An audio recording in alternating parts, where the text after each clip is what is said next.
in India, we reached a really exciting point. Electric vehicles is new technology, and the combustion engine is an old technology which will eventually die out. 95% of the new car launches, new bus launches, new truck launches were all electric. There were just a handful of IC engine cars. How do you see the growth trajectory of entire industry in India? India has a very strong economic growth for the next 20, 30, 40 years by virtue of its demographic dividend. We want to accelerate the adoption of electric mobility because for the next billion EV drivers in the world, charging solutions need to be more affordable. Prices of electric cars are becoming cheaper, the battery packs are becoming bigger, so the range also increases. So I see 2025 is a really exciting year for the Indian electric vehicle market.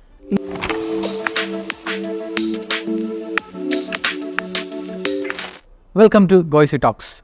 In the episode, we have a very special guest. They are dedicated to Make in India. They're dedicated to build the EV industry more reliable, more affordable, and everywhere. We have Wybren, CEO and co-founder of BRIGHTBLU Electricals. Welcome, Wybren, to the show. Thank you so much, Navneet, and pleasure having you here in our HQ in our R&D Lab in Pune. Very glad having you here. So I heard that BRIGHTBLU is completely going made in India products, from manufacturing to R&D to service, production, everything. Yeah. What made you do that? And this really also leads back to the genesis of BRIGHTBLU when we started out in 2019 with a core conviction that you have to build the technology and the chargers fully in-house and here in India. Let me take you back a little bit to how I started out my journey here in India. So I came to India in 2014 and I actually was trading chargers from the Netherlands from two different companies, New Motion and Heliox, into India. And I learned a lot. So I was trading AC chargers and DC chargers. I was selling them to vehicle OEMs. I was selling them to charge point operators. So very early days of the charging market and the electric vehicle market here in India. But the key thing that I learned, Navneet, was that in order to be able to service your customers in the best possible way and be able to really answer to the demands that they have, so the demands that the market has, you have to build the technology in-house. That's one. So it's really to own and control the customer value proposition. That's number one. Number two, which is also a very important aspect, is that it's not just about owning the customer value proposition, but it's also about controlling the price. And we control and decide by the very virtue that we own and control the technology, what goes inside the charger. As you know, the Indian market is very price sensitive, so you have to be able to control the price. If you're dependent on either importing chargers from another country, or you're importing a lot of these components and putting it together here in India, you're very dependent on, the exchange rates. You're dependent on import duties. So your charger will be a lot more costly. So for us, and there's a third aspect to it, is if you own and control the technology, the servicing becomes much better. We know what goes into our charger. We know if a component is... There's an end-to-end understanding of the product. Exactly. We have an end-to-end understanding of the product. And really I think that was the start of BRIGHTBLU. In 2019, we set up BRIGHTBLU, and we means 4 co-founders, myself and Yash Chitalia, Saket Anandakrishnan, and Santosh Ram Somasundaram. We together set up BRIGHTBLU with this core conviction that you have to build chargers here in India. That was number one. So it serves to service our chargers for the Indian market. But we had a second conviction. And the second conviction is that if we build chargers here in India and we leverage the talent, the technological talent that's available here, and because it's available, it's also much more affordable compared to companies that are developing, making in Europe or making in the US. And secondly, for manufacturing here, the labor costs are much more affordable. In India? Yeah, in India. So we also, and that's the ultimate goal with BRIGHTBLU, is that we build a global charging solutions company out of India because we have a much lower cost base. Comparative and relative to our peers that are sitting in Europe, the US, or any other Western nation. So you mean your products are worldwide? You're planning to go out to the world? Absolutely, because the whole point is that we make European quality, but at a much more affordable price. So you will be serving the same products in India also? Is there a different quality? Etc. No, the same quality, exactly the same quality that we make here. And that's really why customers really appreciate us so much. Charge point operators like yourself, like GoEC, is that we make European quality, but we make it at an Indian price point, right? And the Indian buyer, in any market, ultimately is a value buyer. Yeah. They want a good product, and they're willing to pay a little premium, but not too much, right? So a European product, if you import it, the quality is good, but the price is way too high. Many products, say, that are imported from China, or companies that that do full system integrations, that are importing and that are putting it together here.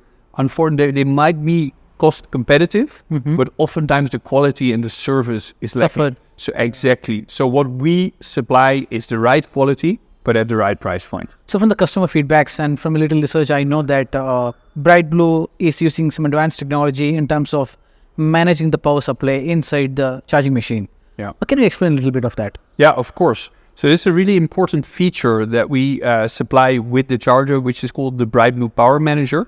And it is able to dynamically manage the power output of the charger. Okay. So what it does really is the charger communicates with the BRIGHTBLU Power Manager. And what the BRIGHTBLU Power Manager communicates is really the available load in real time that you have on a household connection or any building connection, so that you never overload your available capacity. So it prevents your switches from tripping, and it's there for safety. So it's a very important feature. And how did we develop this, and why did we develop this? This again boils back to the European DNA that we also have within our company. We have shareholders from there, and they, when we started out with the company, really advised us. They said, okay, if you want to succeed, not just in the Indian market, but in global markets, dynamic power management is a feature that we need to incorporate. So the point of view is always global market. The point of view is always that we want to, for the Indian market, provide the best possible quality. And obviously, indeed, the longer term, the mid-long-term vision is really to be able to serve the global markets. Correct. Right? Because we have a definite cost advantage here.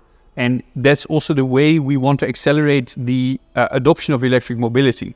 Because for the next million EV drivers in the world, charging solutions need to be more affordable. Yes. So we really try to accelerate the adoption of electric vehicles, not just in India, but globally, by also bringing prices of charging solutions down. So you mentioned that you started in the industry in 2014 or 15, something like that, right? Correct. Yeah. How do you see the growth trajectory of the entire industry in India as it stands? Yeah.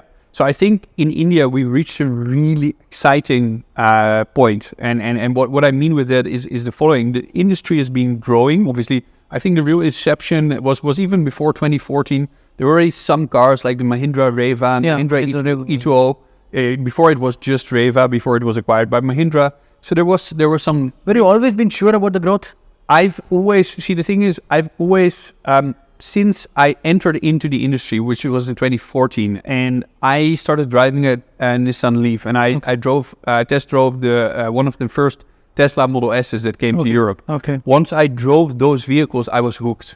I realized that electric vehicles is new technology, and the combustion engine is an old technology which will eventually die out. Okay. Simply, electric cars are simply better products. Obviously, the big challenge over the last decade has been to really get to cost price parity, and that's where we're getting. And that comes back to your, now I'm coming back to your original question, where do you feel that the Indian market stands? The Indian market, we've reached a really exciting point. I think one of the real, for me this year was a signifier in terms of the growth was the Vaart Global Mobility Expo that was held in New Delhi. 95% of the new car launches, new bus launches, new truck launches were all electric. There were just a handful of IC engine cars. That's number one. Number two, if you look at the global battery prices, they are dropping faster than people can comprehend and can imagine. As a result, the prices of electric cars are becoming cheaper. The battery packs are becoming bigger, so the range also increases. So I see 2025 is a really exciting year for the Indian electric vehicle market. Let's say, but the market is growing, exactly, it's growing. Yeah, we can see the numbers, we can see the new cars that are coming up. Yeah. The entire Indian market, Indian OEMs is ready to, punch the industry with new cars and all. Yeah. But there are safety concerns. There are definite safety concerns. How do BRIGHTBLU address those safety concerns on the charging stations and or charging machines? Yeah. And what do you think that we can improve in that level? Yeah. So when it comes to, I'll start with ourselves, with BRIGHTBLU. We obviously adhere to all the global as well as local Indian standards for safety norms for chargers and charging stations. Our chargers have been fully CE certified by TUV North. So these are independent test labs that have certified our chargers, as well as obviously the Automotive Research Association of India, ARAI. So our chargers comply to all the local as well as global safety norms for electric vehicles. If you then pull it a little broader, I think when it comes to safety, in fact, electric vehicles are a lot safer than IC engines. If you literally take IC engine, internal combustion, there is a combustion happening inside. Where there is flammable liquids that's in there. If you look at the hard statistics, normal cars or IC engine cars have caught a lot more fires than electric vehicles per se. So these are the hard statistics. So electric vehicles, in fact, are safer than IC engine vehicles. What do you think that the industry demands in terms of giving giving electric vehicle access to the rural India areas? Yeah, so that's a very good question. I would say, obviously, the metros and the higher customer segments are the first ones to adopt. I think, obviously, electricity provision in more rural areas in India can be a challenge. Having said that, electric vehicles can also be part of the solution for that. That's very interesting, because an electric vehicle actually, in essence, is nothing more than a very large mobile energy storage. And that's the interesting thing. So if, for example, you have intermittent electricity or you have grid issues, what you can do is you can use your electric car or your electric vehicle as a storage device. You can draw power from it, which we call vehicle to home or vehicle to grid, and power your house, power your building. So in effect, electric vehicles form a part of the solution of the energy system of tomorrow. And by giving reliable energy, balancing the grid, and that's again where BRIGHTBLU will also play a crucial role, because the charger no longer is just a point that sends energy from from the grid or the electricity from your building to the car, but it will also take energy from the car and send it back to the grid, or it will send it to your house to power your house. So it's become a medium. It will become a medium, exactly. Yeah, exactly. And that's so it's part of the solution and it's not a problem. BRIGHTBLU is in the industry for a while, and I'm sure that there'll be a lot of customer feedbacks.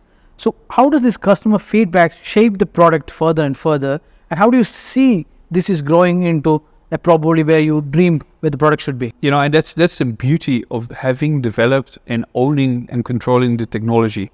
Because if we get customer feedback that they want to add a feature or they want to subtract 2 features to make the charger more affordable for their end users, then we can do it. So I think one really unique solution, for example, that we've come up with is that charge point operators ask for power backup. And you have a very simple option of putting lithium-ion battery cells into your charger. But these lithium-ion battery cells have drawbacks as well, because it gets very hot in India. Your charge can be, in temperatures 50 plus degrees Celsius. Inside the charger it gets even hotter. It is a real danger. It can lead to thermal runaway events whereby the battery will catch fire. Ultimately, if batteries aren't used, they also degrade. They empty out. And then it has to be serviced. Your charger has to be opened up. And again, you expose the charger to dust, to the elements, etc.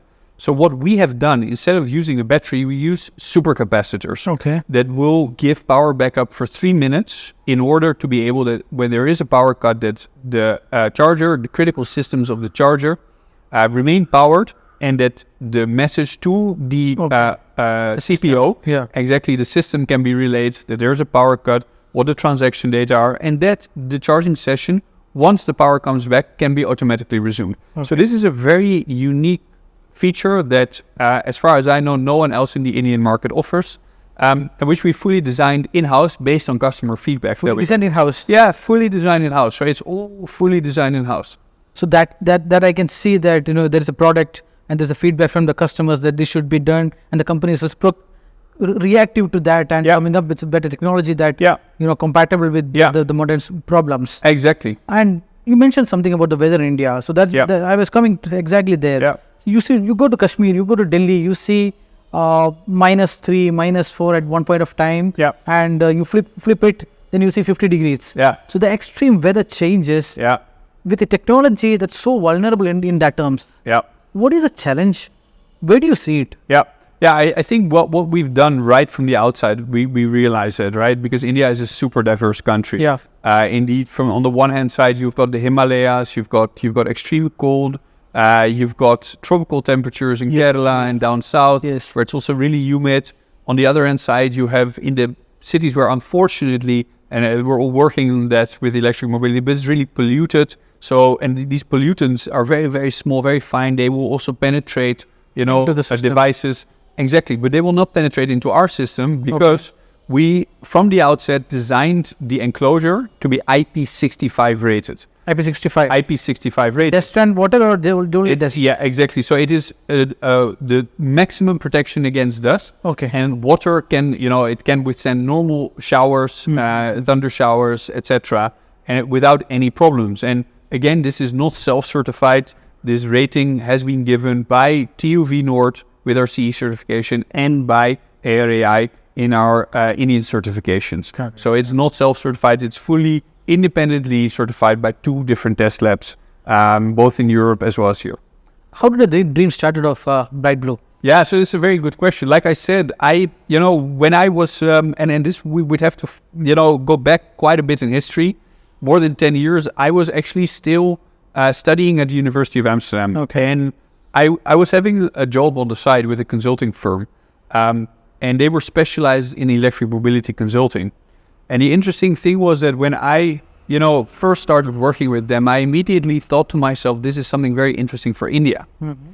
And why did I think? What made you think? I had a background. I basically, between my high school and my university, I did a gap year. I taught English as a volunteer in Sri Lanka. Okay. And then during my studies, and I got really fascinated with the culture of the subcontinent. Mm-hmm. So during my studies, I traveled around in India a fair bit. I did one more stint of volunteering in a very small village, which on the border of Tamil Nadu and Kerala. Okay. And where I taught English to first-time learners from tribal families. Okay. So I had a connect with India. So that's really when I started in the field of electric mobility. I thought to myself, this is interesting for India. There was a deeper thesis that I started developing at the time. This is around 2012, 2013. When I said to myself, or I didn't say to myself, but it was really clear that India has it will have very strong economic growth for the next 20, 30, 40 years by virtue of its demographic dividend, right? So 26 is the median age in India. All these people are going to come into an age when they want to produce, want to consume. There's going to be very high demand for energy to power that economic growth. And as a result, also, the demand for mobility will also rise a lot. So the demand for mobility in general, people want to buy more cars, more scooters. Yes. We see that on our roads. We see that in the road. So, and the fourth one is that with these 3 things, also the urbanization rates are very high. So I thought to myself, if you fill that in the old manner with, IC engine cars, with coal-fired power plants, you're going to add a tremendous amount of emissions to the world, and we already have problems with climate change. We have problems with polluted air and cities. On the other hand side, if you fill that in with electric mobility, with renewable energy, what do? You don't just mitigate the problems in India, but if you produce these things in India, you're going to have a multiplier effect on the world. Okay. Because you make the prices cheaper by virtue of the economies of scale, by the fact that you produce in India where the labor costs are more affordable. So that is really what the thesis of BRIGHTBLU is built on. We want to make an impact in India and globally by accelerating the adoption of electric vehicles, by making charging reliable, affordable, and easy. And we do that by manufacturing here in India, supplying it to the Indian market, being able to catalyze the growth in the Indian market as well as global markets. That's really what the twin pillars of BRIGHTBLU are. What I can gather from your conversation is that BRIGHTBLU is not just a company, probably something like import some machines and white label it and sell. Yes. It's not a company like that. Not it is at a all. company that built from a vision. Yeah. Built from a long-term vision where Yeah. you see the growth, you see where the industry is growing, you see where the economy is growing, you see where Yeah. the customers are growing. Yeah. But my question is that, or my confusion is that, why is the fast charging customers are not able to afford BRIGHTBLU. Yeah. So you're saying basically, why do we only have AC charging? Exactly. Yeah. So that's also, there's a very logical answer to that. Is that when we started out 5 years back, we had to focus on one thing because we believe in focus, in doing one thing extremely well and becoming really good at it, and then moving on to the next thing. If we would have said, okay, we're going to focus on AC as well as DC at the same time, we probably would not have come up with a good product for either of these two categories. So we said, okay, we need to focus on one thing, do it extremely well, and then we can move on to the next segment. Okay. And that's what we're doing as well. We will work with partners to also bring DC charging solutions and to the market here. That's number one. And number two, I think really we've shown in the AC charging market that we provide a very, very good product today. And I'm very proud to say that we serve all the 5 largest CPOs in India. We were very, very happy to serve you as the main charge point operator in God's own countries, GoEC. So we're very proud of these facts. So that's the road ahead for DC is there, and we're keen to also to supply these, and we will. So that's really what it's about. So we are in an era where AI technology, softwares are controlling everything. What do you think the probable risks that charging stations are at when it comes to cybersecurity, and how do you plan to tackle that? Yeah, no, it's a really, really good question, and it shows a lot of insights as well. I think there are a few different things here, but the key thing for us as a charging solutions manufacturer is that we have written the entire technology stack, including the firmware and the OCPP, the Open Charge Point Protocol software stack. Okay. We've developed that fully in-house. Okay. So we connect to charge point operators like yourself who have their software backend connecting to our charger. Now, today we operate on OCPP 1.6J, but we're moving to OCPP 2.0, which has a lot of extra safety features and cybersecurity protection inbuilt. Because it is very much a critical question.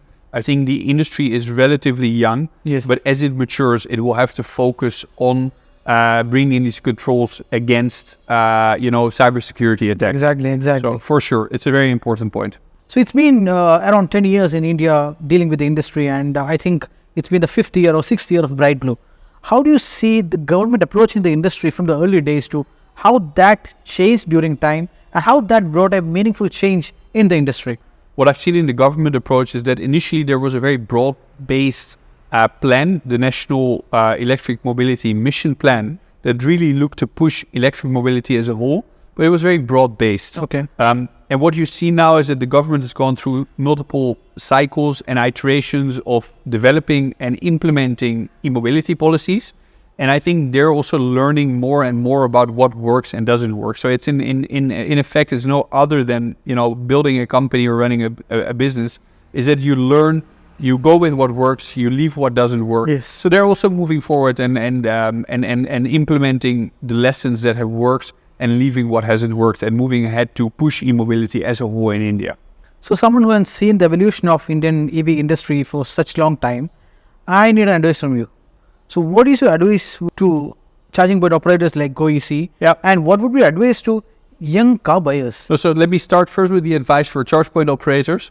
I think it's really important that you have a long-term vision, what you want to build and the value that you want to create for your customers. So the car drivers, really the electric vehicle drivers. So you need to be very clear about what you're building and what value you're providing.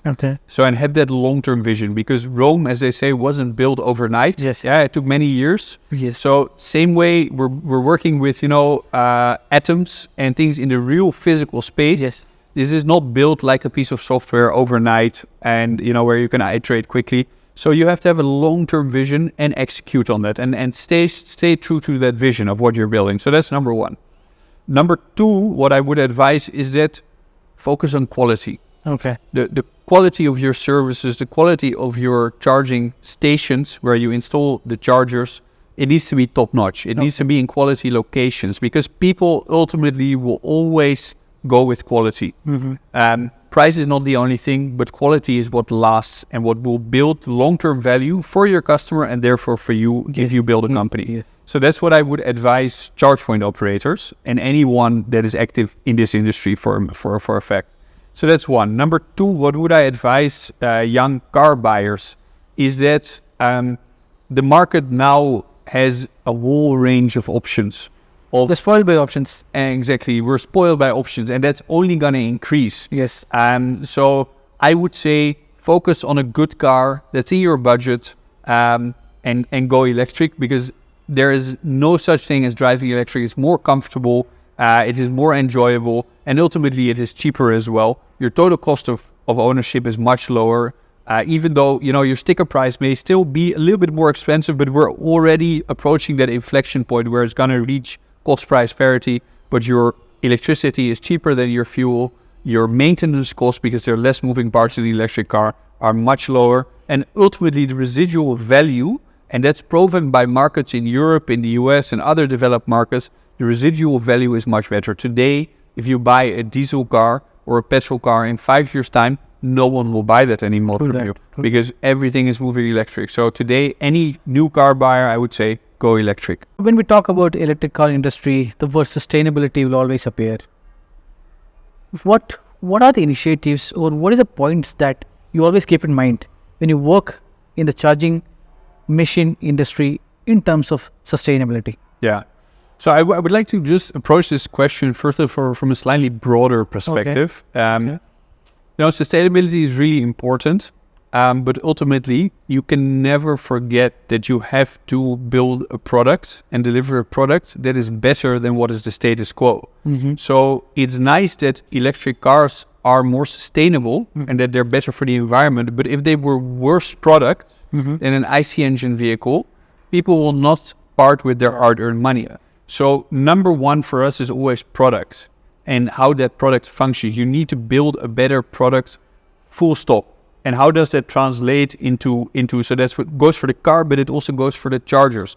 And by and large, we focus that in the following ways, is that charging your car at home overnight is simply much more convenient, easy, than going out to a petrol bunk and filling up your petrol car with diesel or with petrol, right? So plugging in overnight, which just takes 1 minute, you come home, you park your car, you plug it in, you leave it, next morning your battery pack is full. That is the most sustainable way of charging and of driving a vehicle for that matter. What are the kind of policy changes that you think would help the growth further in the industry? Yeah.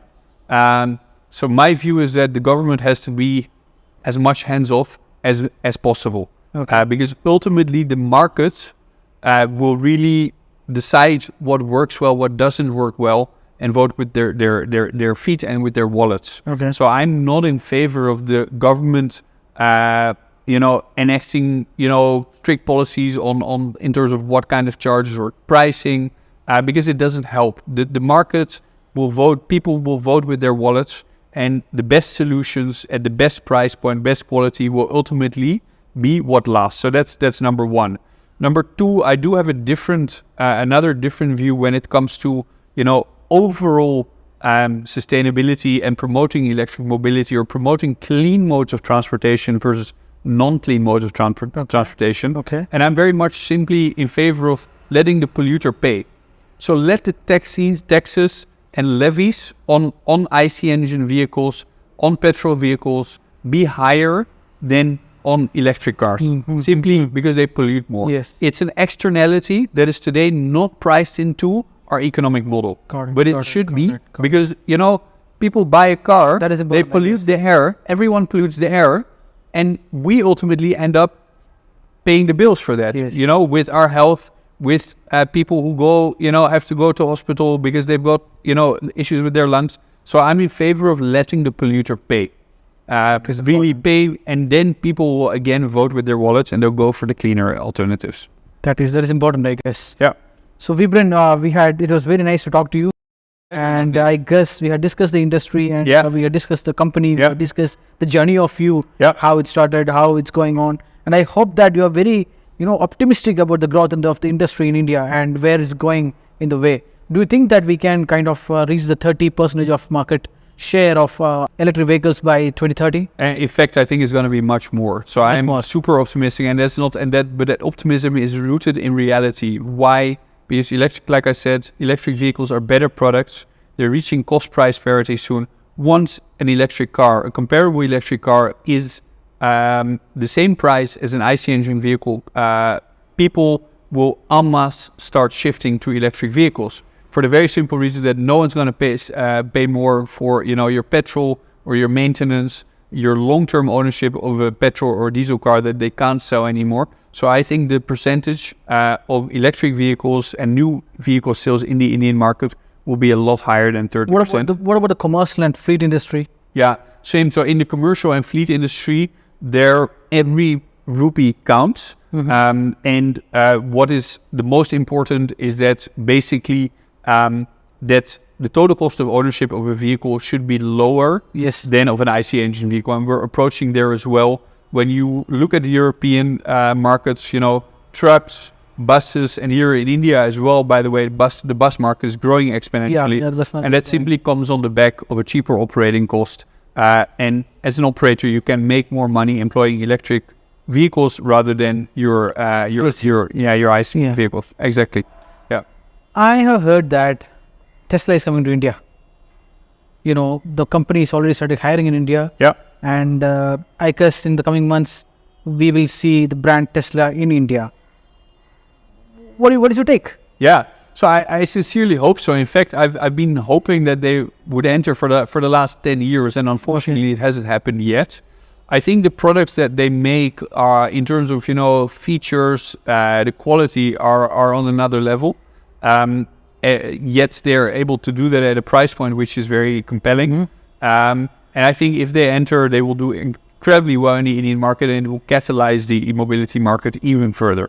So I sincerely hope that they enter as soon as possible, and that it will further lead to the growth and the acceleration of the electric vehicle market in India.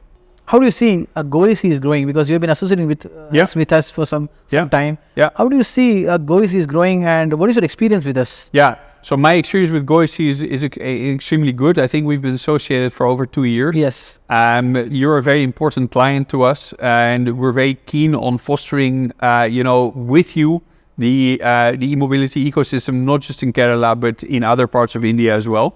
And I see a very strong growth in the future for Goeasy, and we're very keen and happy to support that growth. Thank you, Wybren. Thank you for the nice conversation.